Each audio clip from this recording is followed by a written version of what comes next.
বিপজ্জনক রাস্তা পরিষ্কারের উদ্যোগ নিয়ে এগিয়ে এলো কীর্ণাহাট থানার পুলিশ। কাদামাটি পড়ে বিপজ্জনক রাস্তা পরিষ্কারের উদ্যোগে এগিয়ে এলেন কীর্ণাহাট থানার পুলিশ। বর্তমানে ধান কাটার মরশুম চলায় বীরভূমের বিভিন্ন এলাকায় কৃষকরা অত্যাধুনিক হারভেস্টার মেশিনের সাহায্যে দ্রুত গতিতে ধান কাটার কাজ করছেন।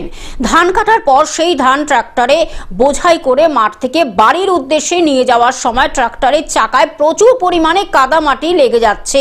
এরপর সেই ট্রাক্টরগুলি যখন পাকা রাস্তায় উঠছে তখন চাকায় লেগে থাকা কাদামাটি রাস্তা জুড়ে ছড়িয়ে পড়ছে। ফলে সামান্য বৃষ্টি হলে রাস্তা পিচ্ছিল হয়ে কার্যত মরণ ফাঁদে পরিণত হচ্ছে। সাধারণ পথ চলতি মানুষ থেকে শুরু করে বাইক আরোহী ও ছোট গাড়ি চালকদের চরম সমস্যার মুখে পড়তে হচ্ছে। ভারপ্রাপ্ত আধিকারিক অমিতাভ পালের নেতৃত্বে পুলিশ ও কেন্দ্র বাহিনীর তৎপরতায় দ্রুত রাস্তায় জমে থাকা কাদামাটি পরিষ্কারের কাজ শুরু হয়।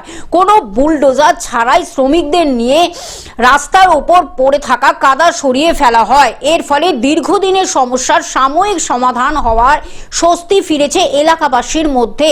স্থানীয় বাসিন্দারাও পুলিশের এই উদ্যোগকে সাধুবাদ জানিয়েছেন। বীরভূমে কীর্ণাহাট থেকে কার্তিক ভান্ডারের রিপোর্ট, গ্লোব নিউজ। এখন থেকে গ্লোব টিভি দেখুন আপনার স্মার্টফোনেও। গুগল প্লে স্টোর অথবা অ্যাপল স্টোর থেকে ডাউনলোড করুন গ্লোব টিভি লাইভ অ্যাপ। এছাড়া জিও টিভি অ্যাপ থেকে দেখুন গ্লোব টিভি লাইভ।